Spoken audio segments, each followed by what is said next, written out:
pada pagi hari ini kami menerima bantuan dari perwakilan Ekoenzim, dalam hal ini Pak Agung. Kami menerima ada 3.000 liter.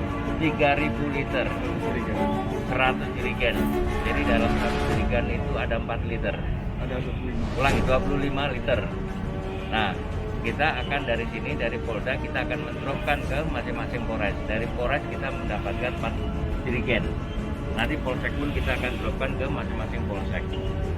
Kita fokus kita itu satu, itu masalah pelayanan masyarakat, terutama di Polri.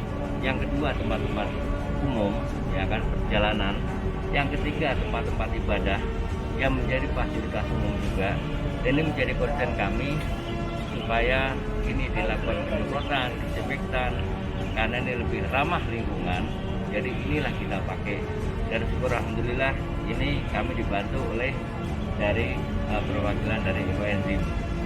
Dan ini concern kami ke depan supaya nanti udara juga tetap sehat, karena Omikron ini juga tetap menjadi ancaman bagi kita. Walaupun sekarang tingkatnya sudah mulai melandai, tapi kita tetap harus waspada.